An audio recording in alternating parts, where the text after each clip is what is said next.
Today's video is on advanced techniques with Diafine Developer. So if you're like me and you love Diafine, this video is for you. Now, Diafine is a bread and butter developer for me in my studio. I've been using it for the better part of 20 years. I've written magazine articles. I've done countless videos here in Visual Revolution on it. And if you've never worked with Diafine Developer, I absolutely recommend you give it a shot for your black and white work. However, instead of having to go over all the ins and outs of Diafine, in this video, I'm going to put in the description links to previous videos that I've done here on this YouTube channel. So if you want more information on general practices of Diafine, you can go watch the videos that I've already done and outlined. So what are a few things that I like about Diafine right off the bat? Well, one, it's pretty economical.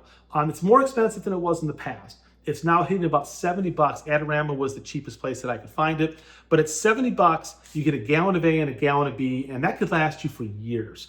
In the past, I would keep Diafine for 3, 4, 5 years and then dump it and make fresh. Now I'm on the practice of every year. I shoot enough film that a $70 investment in a developer per year is reasonable. And that way I'm always guaranteed the freshest, cleanest possible developer. But you can use it, and don't be afraid to use it for a very long period of time. It has an incredibly long shelf life. Another thing I love about Diafine is that it's a compensating developer. I shoot in a lot of very difficult lighting situations, and Diafine has an amazing ability to control beautiful highlights and give you really good shadow information. A lot of people use Diafine, or say most people use Diafine, for the ability to get a little more speed out of your film. And the classic combination with Diafine is 400TX, Tri-X by Kodak, and Diafine 3 minutes in A and 3 minutes in B. And in that combination, you get exposure indexes of usable speed from about 640 out to almost 2000. It's pretty impressive. A lot depends on how you meter, but 1600, 1250, 800, 1000, those are all 100% spot on. But you noticed I said 640 and above. 400 has a tendency of being a little hot on Diafine. 400 at the 3 minutes A, 3 minutes B, just a little too much contrast, a little too much density. So I started thinking recently, is there a way to get better box speed with Diafine? And is there a way to maybe even pull a film using Diafine? But first, a few other things that I like about Diafine is the fact that I can mix different films in a tank. I use a lot of different films. So I might have an HP5, a Tri-X, a P30, all in the same tank at the same time. Almost every film processes at 3 minutes in A, 3 minutes in B. And Diafine comes with a really good list of a lot of different films that are made and what their suggested exposure indexes are. You'll notice that not all films get a speed boost. Most, but not all. Tri-X gets the most by far. And that's why 400TX and Diafine, if you're a street shooter shooting in low light, it's the combination that a lot of people have chosen to go with. Additionally, Diafine produces a lower contrast negative, and one of the lovely parts about that is it's a negative that's ideal for scanning and for photographing your film.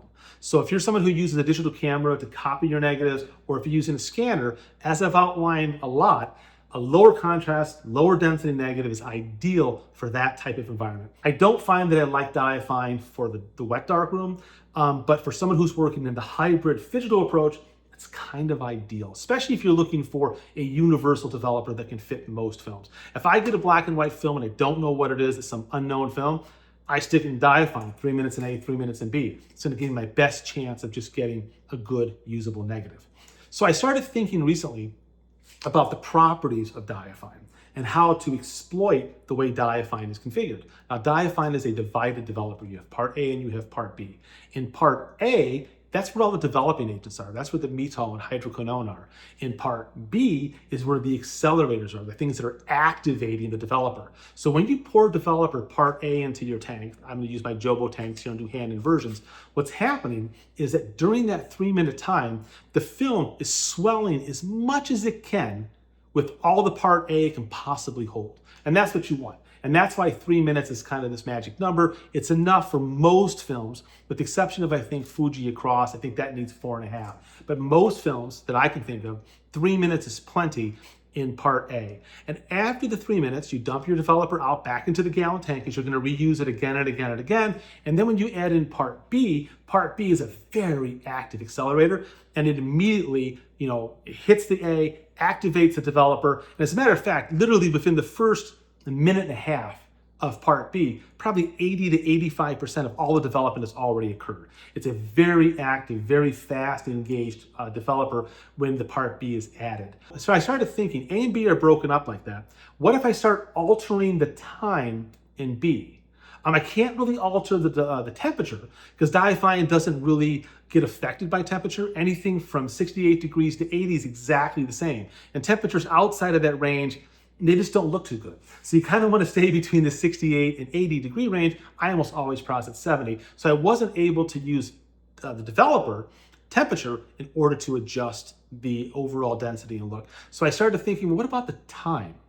So if 3 minutes in A and 3 minutes in B give me, maximum developer usage, what if I pulled the B time down to 2 minutes, 1 minute, 30 seconds? What would that look like? And it's really fascinating. What I found is that, let's say I'm shooting 400TX. 400TX, as I said, is going to give you 640 out to maybe 2000, 1250, 1000 look fantastic. But box speed in Diafine doesn't really look too great because it's just a little too hot and a little too dense. And that's why I say 640 is the minimum speed. 400 is just too hot. So when I'm using Diafine, if I want a 100, 200, 400, what I do is I cut a little time off part B. So if part B is normally, once again, 3 minutes, say with that particular film, I would cut it back to 2 minutes. 2 minutes takes just enough time off that development that I now get 200, 400, 800 as my usable range. And that's really great. So if I've got one film and I need to use its box speed, by just taking a little time off B, you can. But then I got thinking, which is always dangerous, what if I really want to pull that film? What if I want to pull 400TX to 50, 25, 12, 6? Can I even do that? I know I can do it to varying degrees of success with Rodinal 1 to 100 or Rodinal 1 to 150 as I've outlined in other pulls here, but I was curious to see if Diafine would do it. So I ran a series of tests of decreasing times. And what I found was that 30 seconds in B gave a really good pull. Now, 30 seconds is the minimum time that I ever give to a developer or film chemistry combination. It takes 30 seconds, generally speaking, for a film to be fully activated by that particular chemistry. So 30 seconds to me was kind of like, I don't really want to go lower. But when I went to 30 seconds, what was fascinating is that I was able to get 400TX down to 6, 12, 25, and had absolutely beautiful, very flat, but very beautiful negatives in that range. And even usable down to probably 1, maybe 3.2, a little bit of work on those negatives, but it's all there. When I tried it with Ferrania P30, I was able to get that speed down to 3.2, 1.2, 6, 12, and it looks really good. If I need more than a pull than that, I'm gonna use the Rodinal. But the nice part about using the Diafine is that you get a really smooth, fine grain, whereas Rodinal, you get a little bit of a coarser grain. So today, what I thought I would do is I'll do a video here demonstrating how I process the Diafine. And I'm gonna go over it really quickly first. So I'm gonna actually have a little music segment here today.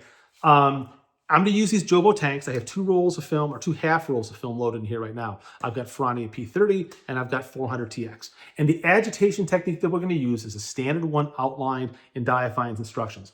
I pour in part A, I tap it, and I'm gonna do 2 inversions in 5 seconds, and then I'm gonna let the tank sit for the remainder of that minute. And at the top of each minute, I do 2 inversions. Once I've gone through the first 3 minutes, I dump part A back into my gallon so I can use it again, and then I'm gonna pour in part B. Once again, everything will be at 70 degrees Fahrenheit. When I pour part B in, I'm gonna do it for 30 seconds, and that's it. And I'm gonna do 2 inversions once again at the very beginning, and then I'm gonna let it sit for the rest of that 30 seconds, and then I'm going to a water stop. I always do a water stop of Diafine, and then to fix perma, and we're gonna hang it to dry. And I'm really excited to show you the results. So today, I've got a little special segment here that we're gonna do while I'm processing the film. I created this morning a song using an AI app. My brother had just told me about the songwriting AI app that you could use. And I am not a songwriter. I am not a musician. You never want to hear me sing. But I asked it to create, through prompts, a song using hip hop about the history of photography from film to digital, and I gave certain prompts. I mentioned certain things that I wanted to talk about. And within 15, 20 seconds, it created a super cool song that was amazing, shocking, and disturbing, and has had me thinking a lot today.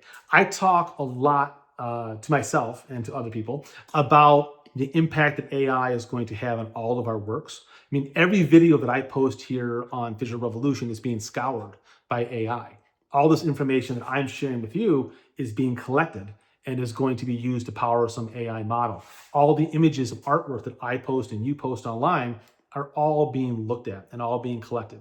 Now, if you're just someone who makes photography because it's fun, then don't worry about it.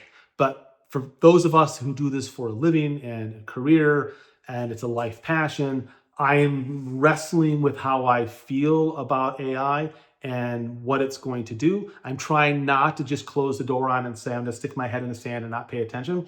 I'm trying to see where I can use it to make things better. Like for instance, the music that I created today. When I create a YouTube video, it's very difficult to have any kind of music in a YouTube video because YouTube will hit you for a copyright strike. And they give you some music that you can use, but it's kind of boring and it gets pretty thin pretty fast. So because I own a pro account on this app, I'm able to create my own music and I have my own license for it and I can use it in my YouTube video and it's legal. And that's kind of crazy. So I could create an entire song series, one on Leica cameras, one on Linhof cameras, one on the history of Kodak. And I may do this actually. I may create an entire song list of just esoteric cameras and film and create these songs and put them out there because it's kind of fun, but it's disturbing at the same time. So while I'm processing the film, I'm going to have that quick song play in the background, and then we will let the negatives dry. We'll do some scans, we'll take a look at it, and I'll give you my final thoughts at that point.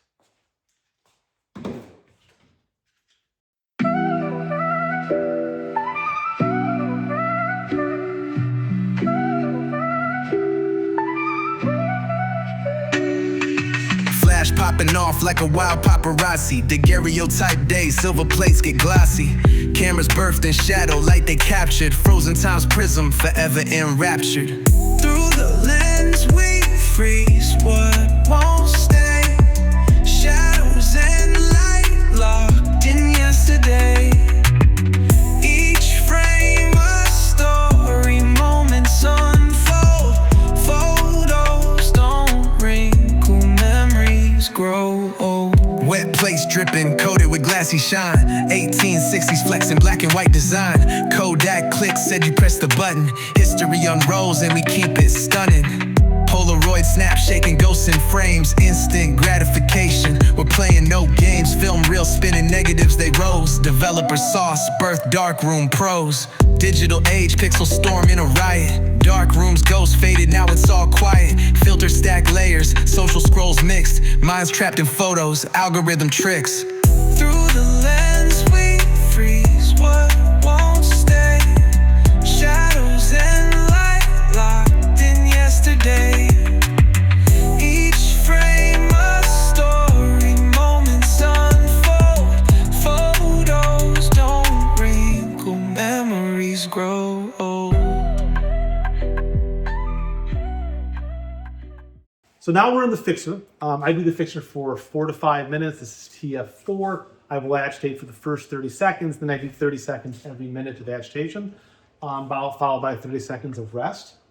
What you noticed in that dance along that we had there is that in the portion where I went for the 30 seconds of part B, it's very fast. I dumped that film in at the 30.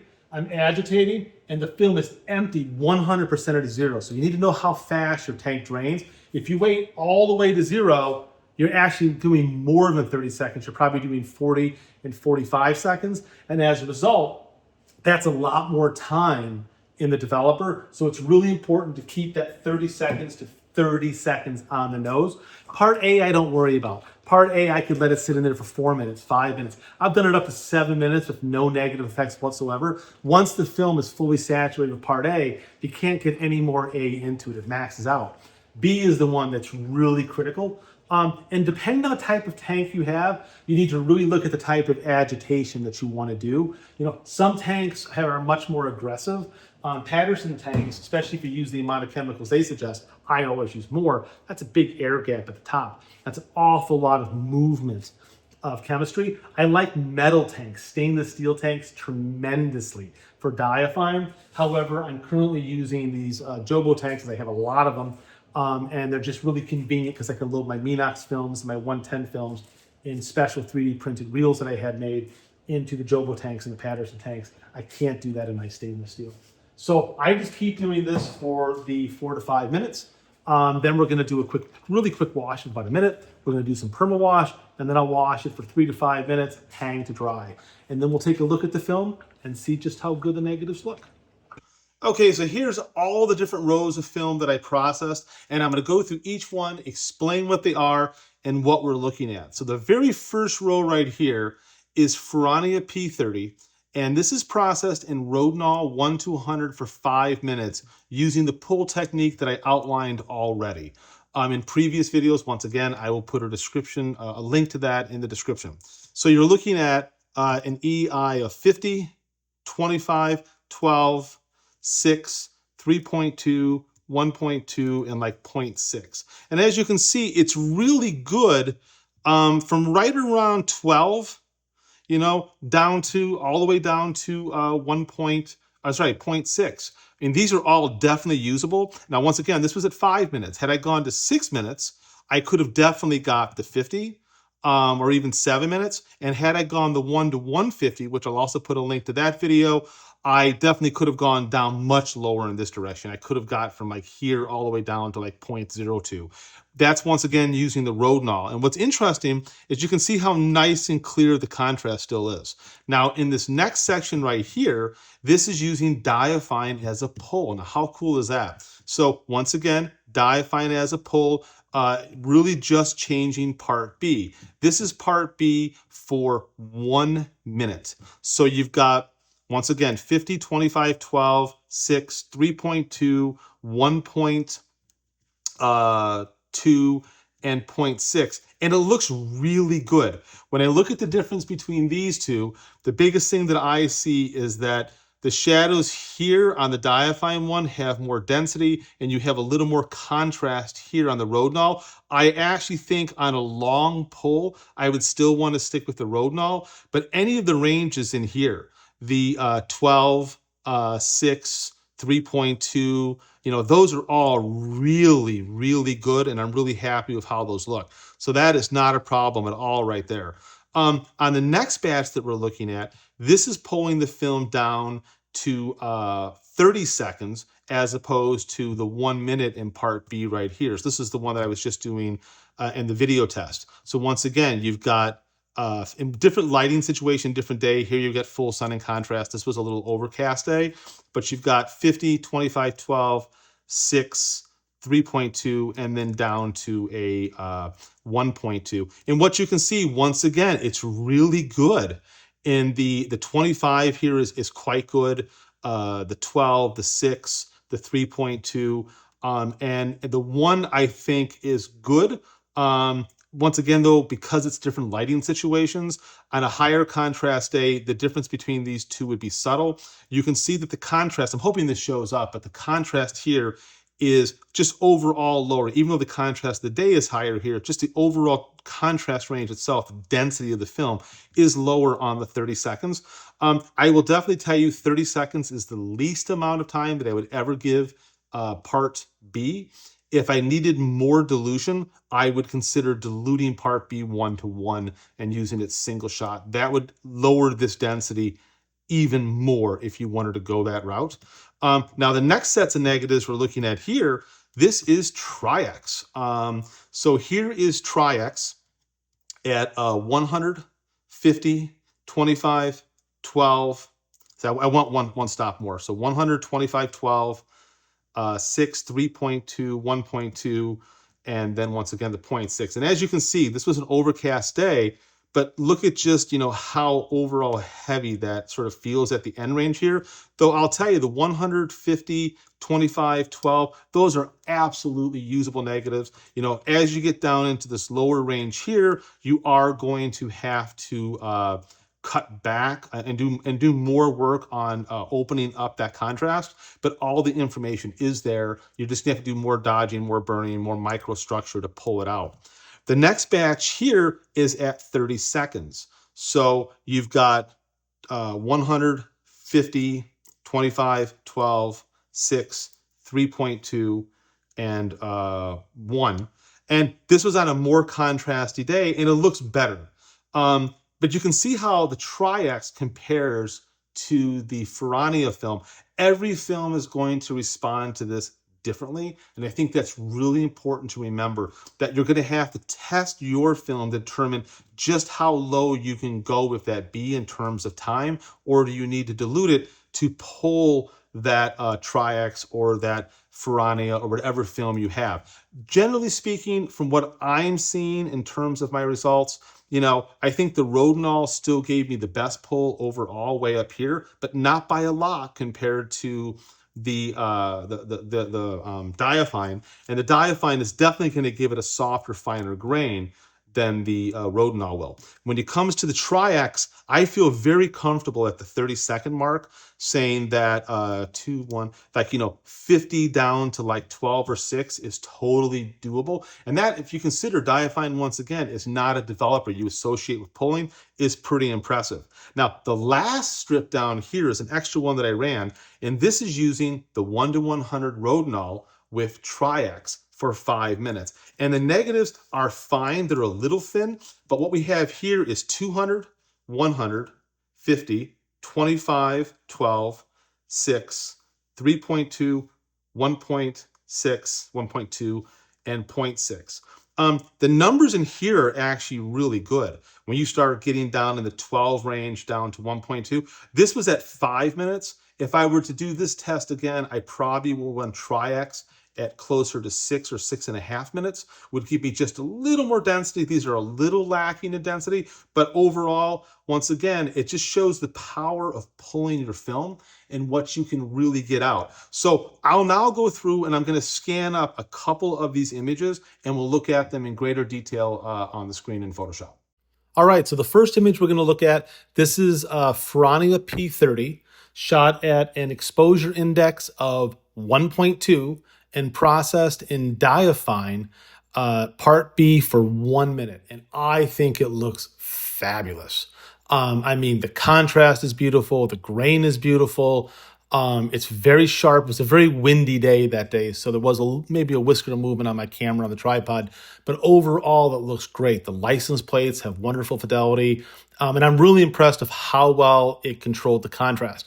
Let me now pull up for a side-by-side looking at the Ferrania P30, also processed in Rodinal 1:100, so we can see how those two look side by side. And as you see, it's absolutely beautiful.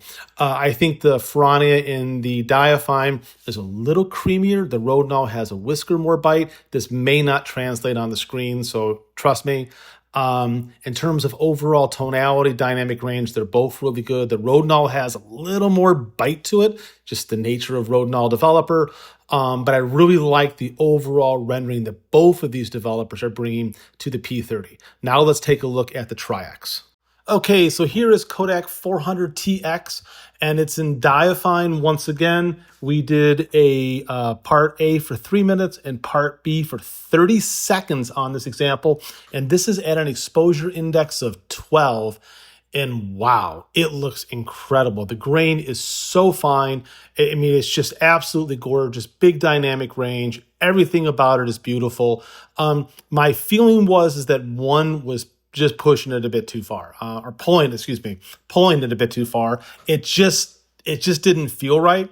But 32, 25, 12, 6, man, they all looked fantastic. Maybe even a 3.2. I really wouldn't go lower than that. If I needed to go lower than that, I would probably dilute my part B, maybe 1:1, and then go 2 or 3 minutes with it. You'd have to experiment.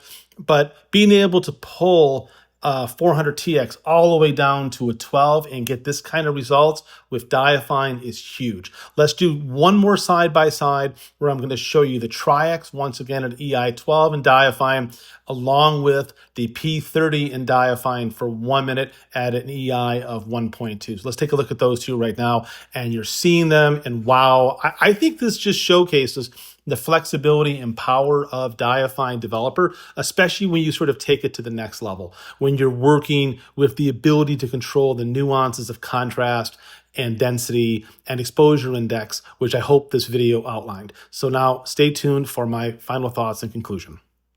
So I hope that you are as blown away as I am by the results of this test. We all knew that Diafine was a great hybrid film developer. It did a great job of 400TX for speed enhancement. The ability now, by controlling the time and B, to get a better box speed on a film like 400TX, or to pull films, as outlined in this video, really has upped my respect for Diafine Developer a lot. I could see me using this in my own work. The 400TX, I just really can't get over how beautiful it was at EI of 12. Once again, 400TX at 30 seconds of B, I would shoot for 25, 12, 6, somewhere in that range right there is really gorgeous. P30, once again, 12, 6, 3.2, 1.2 is great. If I need more of a pull than that on P30, I'm gonna go back to the Rodinal 1 to 100 or 1 to 150, even for extreme pulls, as outlined in other videos. But I wanna know what your thoughts are, so please comment. If you've not subscribed to this channel, please subscribe. And if you try this technique with other films, I've only tested 2 of them here. If you've got other films that you love and you wanna try this technique, please share your results in the comments so the community can learn from each other. Thank you very much for listening. I can't wait to hear your thoughts. Now go shoot some film.